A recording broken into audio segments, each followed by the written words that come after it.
Welcome back नाज़रीन, आप देख रहे हैं द लॉ शो। मैं हूं जाकिर खान। ब्रेक से पहले हमारे साथ एक कॉलर थे, मेरे ख्याल में अभी भी वो हमारे साथ हैं। हेलो जी। जी। अच्छा, अब मेरे घर अभी बेबी हुआ और जी मैंने जी। होम ऑफिस वालों को बेबी का बर्थ सर्टिफिकेट और पहली वाइफ का डिवोर्स लेटर भेजा हुआ है और उनको बोला हुआ है कि मेरे केस को दोबारा रिकंसिडर करो। तो क्या इसमें कितने चांस है, हो जाएगा और क्या टाइम लगेगा, बस ये जानकारी चाहिए थी। देखें, आपने यानी कि कोई एप्लीकेशन कोई ऐसा नहीं की, खाली उनको बस आपने एक भेज दिया है कि जी मेरी पहले डिवोर्स हो गई थी और अब ये बर्थ सर्टिफिकेट बच्चे का है, यही है? नहीं जी, मैंने जब मैं अपने पार्टनर के साथ मूव हुआ था ना, तो फिर मैंने उनको भेजा, उनको अपनी जो इस्लामिक निकाह था वो मैंने भेजे थे कि मैं आपने अपनी एप्लीकेशन की थी पार्टनर कोई? के साथ रह रहा हूँ। जी। एप्लीकेशन की थी कोई, वो जो FLRO एप्लीकेशन या कोई और एप्लीकेशन, वो जो फीस दे के जो होम ऑफिस में एप्लीकेशन की जाती है? जी हाँ, फीस पे की थी, 600 पाउंड जी। पे किए थे। तो वो उनको बोला था कि मैं पार्टनर के साथ रह रहा हूँ, तो वो और उन्होंने फिर मेरा उस रिफ्यूज कर एप्लीकेशन दिया का था। क्या हुआ था फिर? रिफ्यूज कर दिया था। उस एप्लीकेशन को रिफ्यूज कर दिया था? ये कब की बात है कि जी, जब उन्होंने रिफ्यूज किया था? वो रिफ्यूज किया था मार्च में, नहीं, मार्च 2014 में। 2014 में। और आप ने अभी दोबारा ये उनको कब भेजे हैं डॉक्यूमेंट रिकंसिडरेशन के? ये रिकंसिडर के भेजे 10 नवंबर 2015 में। यानी कि अभी इस महीने। देखें, बात यह है कि रिकंसिडर होम ऑफिस दोबारा नहीं करता, पहले किया करते थे, अब वो रिकंसिडर नहीं करते। तो आपको चाहिए कि आप दोबारा एप्लीकेशन करें। आपको दोबारा से होम ऑफिस में एक सही तरीके से एप्लीकेशन करनी होगी, इस बेसिस पे, अपने पार्टनर की बेसिस पे, अपने बच्चे की बेसिस पे कि अब आपका बच्चा भी हो गया है जो कि ब्रिटिश है, बर्थ सर्टिफिकेट। क्योंकि अगर आप इस तरह आपने जो रिकंसिडरेशन का जो दोबारा से भेजा है, उसका आपको कोई, वो होम ऑफिस मुश्किल ही है कि उसको एक्नॉलेज भी करे, उसको माने भी। और इसी तरह आप इंतज़ार करते रहेंगे, कोई मेरा नहीं ख्याल कि उसमें आपको कुछ ज़्यादा कोई फ़ायदा होगा। तो आपको चाहिए एक नई एप्लीकेशन, सारी सिचुएशन के हिसाब से सही तरीके से दोबारा करें। बहुत शुक्रिया। नेक्स्ट कॉलर की तरफ चलते हैं। हेलो हेलो हेलो हेलो, अस्सलाम वालेकुम जी। जी वालेकुम सलाम। कौन सा बोल रहे हैं? मैं फारूक बोल रहा हूँ जी, अडमरा से। मैंने जाकिर साहब से बात करनी थी। जी फारूक साहब, मैं बोल रहा हूँ, आप जाकिर बोल रहा हूँ, बात कीजिए। जी जाकिर भाई, मैं जी जी। हेलो जी, मैं और मेरी फैमिली 2010 में यूके में आए थे हम लोग। तो 2012 में मैंने FLRO जमा करवाया था, वो रिफ्यूज हो गया 2013 में। अच्छा। उसके बाद हमने जुडिशियल रिव्यू के लिए चले गए। जुडिशियल रिव्यू हुआ, उसमें होम ऑफिस ने जो मेरा केस था वापस ले लिया। उन्होंने कहा कि हम इसको रिकंसिडर करेंगे, हम इसको खुद देखेंगे। उसके बाद दोबारा फिर होम ऑफिस ने रिफ्यूज करके हमें भेज दिया, लेकिन इसमें अपील का राइट हमें दिया था। तो जो अपील हमने 2014 मई में गए, तो वो उन्होंने वहां पे जज साहब ने रिजेक्ट कर दिया।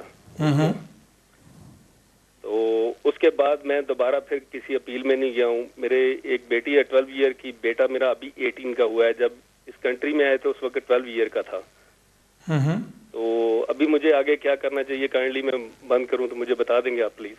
तो अभी मतलब जो आपकी अपील जो है वो रिफ्यूज हो गई थी 2014 में ना? हाँ जी, 2014 मई में रिफ्यूज हो गई थी। उसके बाद मैंने अभी दोबारा कोई केस नहीं डाला नहीं है। तो इसका मुझे बताएं कि मुझे क्या करना चाहिए। आपको यहाँ पे रहते हुए कितना अर्सा हो गया? 5.5 हो गए हैं, 5.5 साल। और एक बच्चे आपके 12 साल के हैं और दूसरा 18 साल का? 18 साल का अभी हुआ है ये अक्टूबर में। जी ठीक है, आप फोन रख दें, मैं आपको जवाब दे देता हूँ। जी जी। देखें, बात यह है कि जो कानून है वो ये कहता है ऑब्वियसली कि अगर आपको बच्चे को यहाँ पे रहते हुए 7 साल हो जाएं तो फिर होम ऑफिस, और आपके कोई टाइज वगैरह अपने मुल्क में नहीं है ज़्यादा या नहीं है, और आपके लिए जाना बहुत मुश्किल है, तो फिर वो कंसिडर करेंगे आपको यहाँ पे देने के लिए। आपने बताया कि आपको 5.5 साल हो गए हैं, तो ऑब्वियसली वो इमिग्रेशन रूल्स के तहत तो वो उसमें नहीं आता। लेकिन बहरहाल आप एप्लीकेशन इस बेसिस पे ज़रूर कर सकते हैं कि आपकी को यहाँ पे रहते हुए जो इतना अरसा हो गया, आपके बच्चे भी अब स्कूल जा रहे हैं या इतना टाइम उनको यहाँ पे गुजार लिया है, प्राइवेट लाइफ की बेसिस पे कि यहाँ पे आपकी एक प्राइवेट लाइफ अच्छी खासी इस्टेब्लिश हो गई हुई है और आपके अपने मुल्क के साथ कोई कांटेक्ट अगर नहीं है तो नहीं रहा आपका, वहाँ पे कोई टाइज नहीं रहे, वहाँ पे आपके लिए पॉसिबल नहीं है कि दोबारा से जाके आप सेटल हो सकें, तो इस तरह से आपको एक कॉम्प्रिहेंसिव एप्लीकेशन करनी पड़ेगी। आप यही कर सकते हैं, उसके अलावा कोई और आप मतलब प्राइवेट फैमिली लाइफ की बेसिस पे ही, आर्टिकल 8 की बेसिस पे या इमिग्रेशन रूल्स में जो प्राइवेट एंड फैमिली लाइफ आते हैं उसकी बेसिस पे आप एप्लीकेशन ज़रूर कर सकते हैं। और उसमें फिर होम ऑफिस की डिस्कशन है, वो सारी आपकी सिचुएशन को देख के फिर उस पर फैसला करेंगे कि जी आया आपको यहाँ पे रहने की इजाज़त दी जाए या ना दी जाए। मेरा मसला यही है कि आप किसी वकील के पास जाके इसको डिटेल में डिस्कस कर लें। बहुत शुक्रिया। नेक्स्ट कॉलर की तरफ चलते हैं। हेलो। अस्सलाम वालेकुम। वालेकुम सलाम जी, कौन सा बोल रहे हैं और क्या सवाल है आपका? जी मेरे दो क्वेश्चन हैं। मैं यहाँ पे टियर 1 प्रोग्राम पे हूँ जी। और नेक्स्ट ईयर अगस्त 2016 में मेरा इंडेफिनेट लीव हो जाएगा अंडर टियर 1 और एट द सेम टाइम मेरे 10 ईयर्स भी कंप्लीट हो जाएंगे। तो इसका मतलब है मेरे पास दो रूट होंगे इंडेफिनेट के लिए अप्लाई करने के लिए। जी जी। तो क्वेश्चन मेरा ये है, पहला क्वेश्चन है कि मेरी वाइफ मेरे साथ एज अ डिपेंडेंट रहती है, यहाँ 4.5 ईयर हो जाएंगे बाय देन उन्हें। जी जी। तो हमारे लिए उनके लिए कौन सा रूट अच्छा होगा मेरे लिए कि मैं उनको भी इंडेफिनेट दी उनके लिए तो रूट ज़्यादा बेहतर होगा कि अगर आप टियर 1 की बेसिस पे अगर आप क्वालिफाई करते हैं तो उसमें फिर वो भी इंडेफिनेट के लिए अप्लाई कर सकेंगी। अगर आप 10 ईयर्स की बेसिस पे जाते हैं तो फिर वो इंडेफिनेट के लिए नहीं अप्लाई कर सकेंगी, उनको फिर स्पाउस वीज़े के लिए अप्लाई करना पड़ेगा जिसमें फिर उनको 5 साल गुजारने पड़ेंगे और उसके बाद वो इंडेफिनेट के लिए क्वालिफाई करेंगी। जी बहुत शुक्रिया, उम्मीद करता हूँ आपको आपके सवाल का जवाब मिल गया होगा। अगले कॉलर की तरफ चलते हैं। हेलो। हेलो। जी जी। हेलो जी अस्सलाम वालेकुम, कौन सा बोल रहे हैं? हेलो। हेलो। जी जी हेलो, कौन सा बोल रहे हैं? आपकी आवाज़ मुझे नहीं आ रही।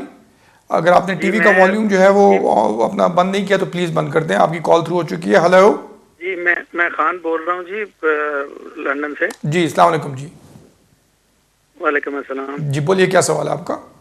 हाँ जी, मैं रक भाई आया था 2010 में फैमिली के साथ। उस वक्त मेरे साथ दो बेटे थे और मेरी वाइफ थी और ड्यू टू सम सर्कमस्टांसेस हमने असाइलम क्लेम किया था।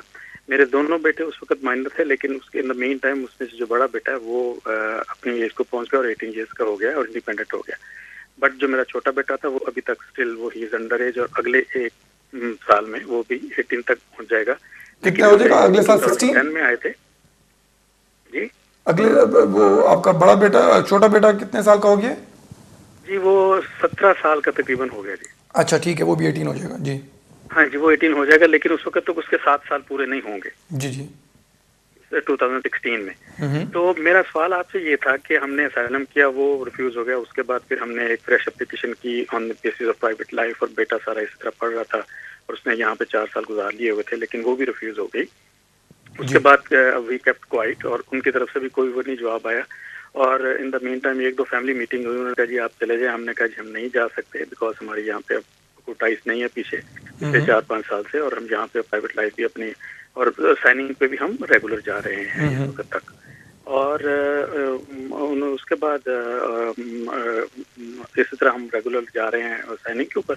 लेकिन जनवरी 2015 में एक हमें खत आया लिवरपूल से जो कि बुलाता है वो जो अफाल जो एक्टिव जो केसेस है उनकी तरफ से हमें कि जी आप छोटे बेटे की तस्वीर भेजें और हम कंसिडर कर रहे हैं और जैसी तस्वीर आएगी तो हम कंसिडरेशन शुरू करेंगे। तो वो उसके बाद वो भी हमने सारा कुछ भेज दिया। लेकिन अक्टूबर में, ये जो अक्टूबर अभी गुजरा है, इसमें हमें वो जो रेड जो नोटिस है 2000 उसमें हमें कहा गया कि जी इस तरह आपको हम बता रहे हैं कि आपके पास राइट नहीं है, इस वक्त कुछ भी नहीं है, तो आप वो अपने चेंज ऑफ सर्कमस्टांसेस अगर है तो वो आप हम बताएं।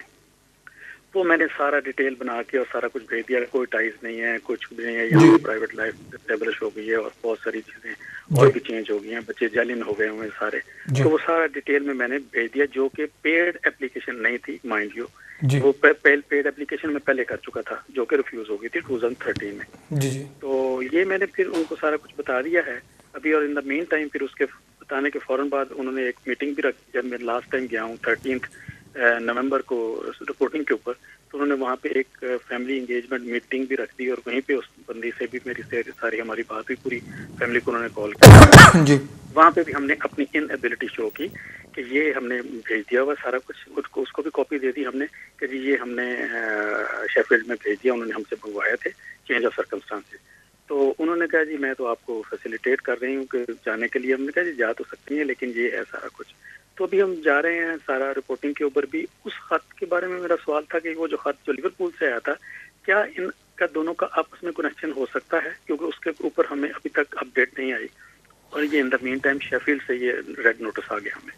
तो मैं फोन बंद करता हूँ और टीवी पे मैं ये रिमूवल नोटिस था, क्या था रिमूवल नोटिस था जी? ये जो आपको लास्ट आया था ये रिमूवल नोटिस था नहीं रिमूवल नहीं था ये। आप या वन स्टॉप तो नहीं था? जी नॉन चार्ज वो था इन्फोर्समेंट। अच्छा ठीक है ठीक है ठीक। और उसमें आपसे उन्होंने कहा था कि जो भी आपके सर्कमस्टांसेस आप हमें बताएं, ठीक है ना? हाँ जी मैंने वो सारा डिटेल में बता दिया। उसमें कोई रिमूवल या इस किस्म की कोई बात नहीं थी, सिर्फ वो चेंज ऑफ। देखिए इसमें ऑब्वियसली चूंकि मेरे सामने वो नोटिस नहीं है तो मैं एग्जैक्ट तो नहीं कह सकता। मेरा आपको यही होगा कि जनरली स्पीकिंग अगर आपने सारा कुछ उनको बता दिया है जिसमें उन्होंने कहा था कि आप अपने सर्कमस्टांसेस का बताएं, तो फिलहाल तो आपको मज़ीद मेरे ख्याल से कुछ करने की ज़रूरत नहीं है।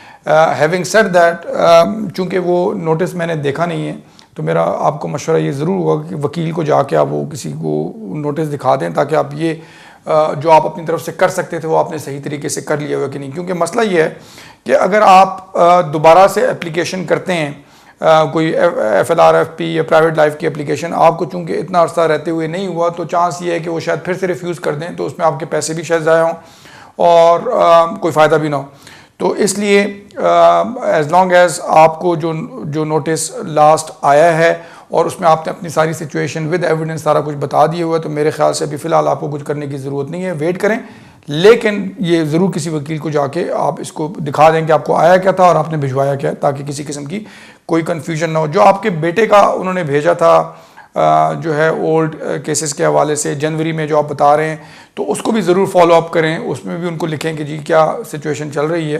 ऑब्वियसली वो सारा कुछ चूँकि आप एज ए फैमिली आप लोगों की एप्लीकेशन गई हुई थी और सारा उनके रिकॉर्ड में आप एज ए फैमिली रह रहे हैं, तो हो सकता है वो सारा कुछ इकट्ठे डिसाइड करें। मेरा मशवरा है कि आप किसी वकील के पास जाके अपने केस को डिटेल में डिस्कस करें। बहुत शुक्रिया। नेक्स्ट कॉलर की तरफ चलते हैं। हेलो